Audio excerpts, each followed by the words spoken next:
Acima de tudo, eu sou uma pessoa da dança e, portanto, este tema é particularmente querido porque eu, em 2008, na Faculdade de Letras de Lisboa, fui convidado para ser editor convidado de uma revista que se chama Textos e Pretextos e cujo tema era literatura e dança, e o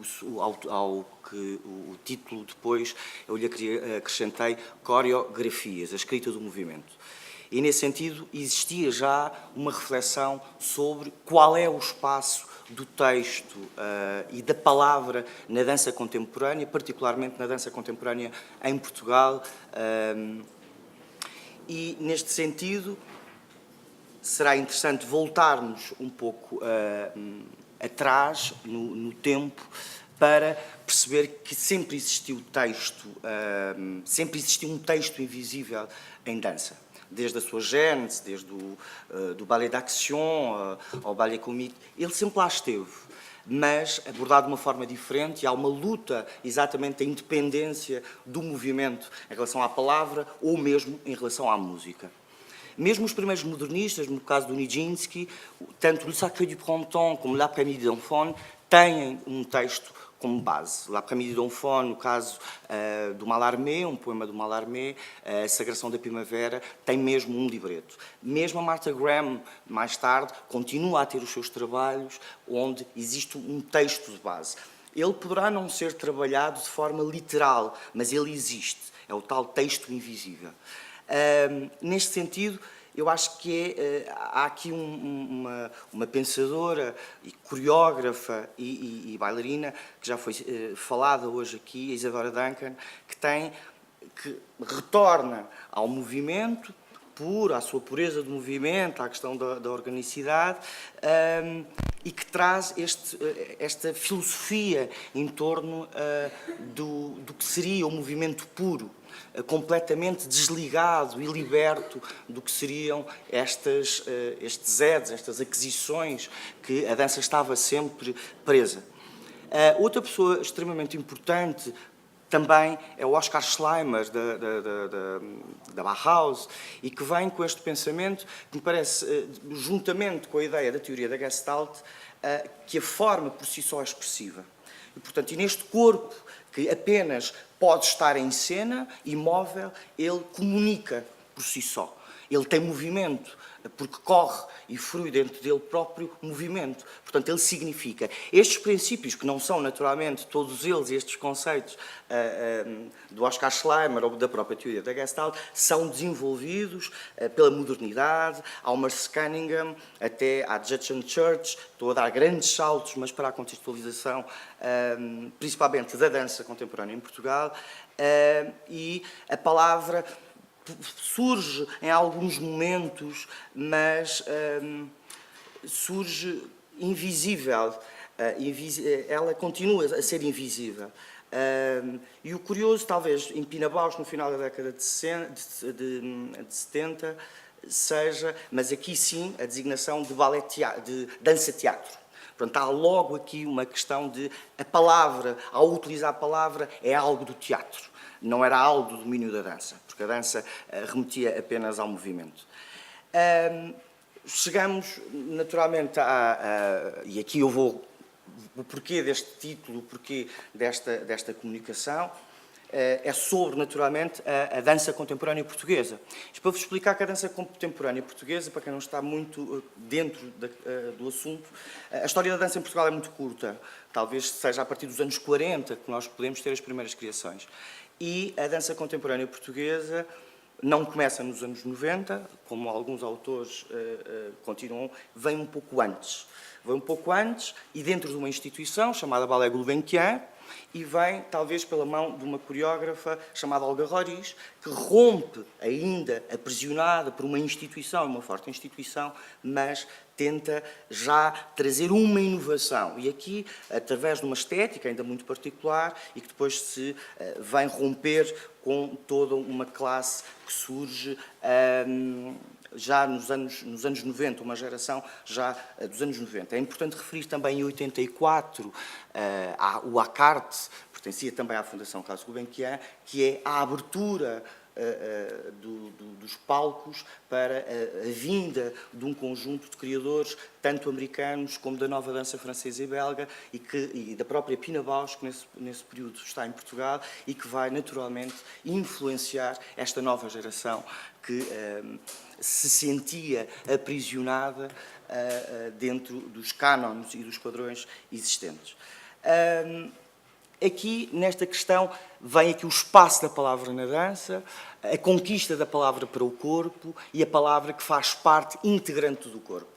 É interessante salientar aqui que a palavra surge não como uma criação anexa ao movimento, mas como uma extensão do próprio movimento. E aqui é a grande questão. A palavra, ela só, porque o som é emitido através da vibração das cordas vocais, ele próprio é som, ele próprio é movimento na sua gênese. E, portanto, eu penso que, e isto é a minha leitura, este falar como um ato físico torna-se uma base na gênese da criação do texto na dança contemporânea portuguesa.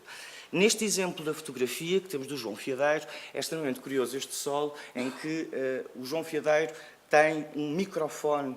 Ele fala, emite sons durante o solo e ele coloca o microfone dentro da boca, como se fosse a tentativa de fazer exatamente a projeção através de um instrumento de amplificação do seu próprio interior e dos seus próprios sons internos.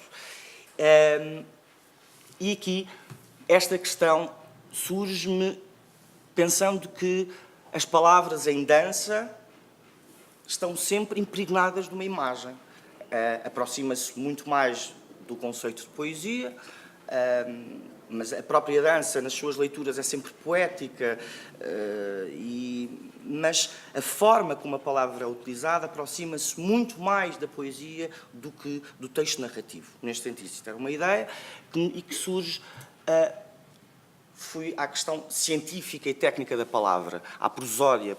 E aqui temos uma definição de prosódia, portanto, é o estudo de natureza, do funcionamento das variações do tom, intensidade e duração na cadeia falada. Portanto, fui à linguística, recorri a um linguista da Faculdade de Letras de Lisboa, o Nuno Matos, e fui um bocadinho perceber o que era e como é que se podia fazer a análise de um texto dito em dança, por alguém da dança, criado por alguém da dança, sem ser normalmente do teatro, ou mesmo um texto já pré-escrito e que fosse apenas encenado.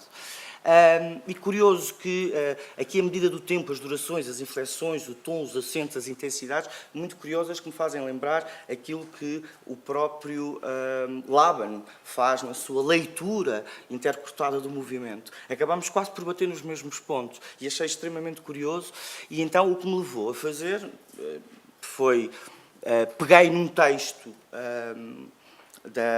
retirei o texto de um solo da Vera Mantero, que é Uma Misteriosa Coisa, This Way Coming, e o que vos vou convidar, o que foi feito foi, retirei a palavra que é repetida com maior frequência, que é a palavra atroz, e fiz a análise, juntamente, não eu, em colaboração com, fiz a análise da forma como esta palavra era dita, as características do som, a intensidade, a duração, o ritmo, e depois todas as leituras que nos levam, se a palavra parece-nos mais interrogativa, se nos parece mais exclamativa, e iria apenas pedir para ouvirmos um curto espaço do que é o texto, mais ou menos fluido, e depois a segunda fase será apenas os vários 11 atrozes que são ditos. Se puder ser. Atrozes.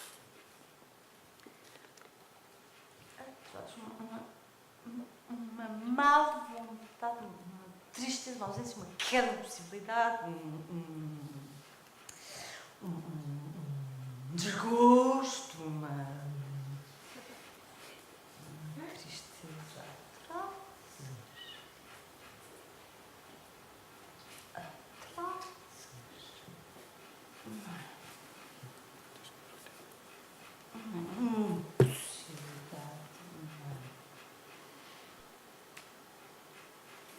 Obrigado. Isto seria o texto o texto tem 2 minutos, que foi retirado, 2 minutos e qualquer coisa, e agora o que eu fiz foi exatamente retirar, vocês vão ouvir 11 vezes a palavra atrozes, com um bip, silêncio, um bip que intercala cada um deles.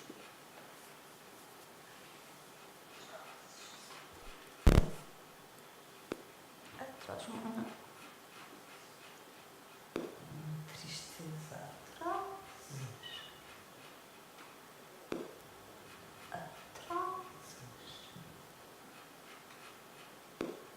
Atrozes. Atrozes, uma atrozes. Atrozes.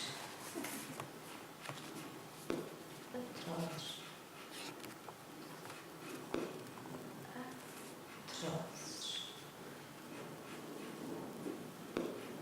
Atrozes. Atrozes. Isto poderia agora, com tempo, mostrar o que é que cada um destes atrozes, a análise desses atrozes surge e permite. Isto foi neste descortinar, nesta ideia, e que eu acabei por escrever, que são criações assim que permitem questionar as noções da palavra dançada ou movimento parafraseado quando as duas se suportam e ou distanciam. Carregam a magia das artes de palco na transformação de um texto. E o que vos quero dizer com isto é que a palavra não vive apenas de marcas discursivas, orais, mas das marcas físicas que lhe foram atribuídas. Há outros exemplos, vários exemplos, depois da utilização da palavra na dança contemporânea portuguesa, referiu João Fiadeiro, a Vera Mantero. Neste período, depois, temos outros, quase todos recorriam à palavra. O Cio Azul, da Clara Andermatt, onde é repetida a frase I love you, I love you, I love you, I love you, com um ritmo, com uma cadência. E é engraçado que tem imagem. Aquela palavra tem imagem, aquela palavra não existe distanciada daquelas imagens coreografadas. E daqui a tal ideia da tal palavra coreografada e pensada através do movimento. Isto é a minha ideia, de que o coreógrafo, ao criar um texto, cria-o, naturalmente, mas vai pensá-lo da forma como ele é dito, também pelo corpo e pela extensão desse próprio corpo, que é o som e depois, naturalmente, a palavra.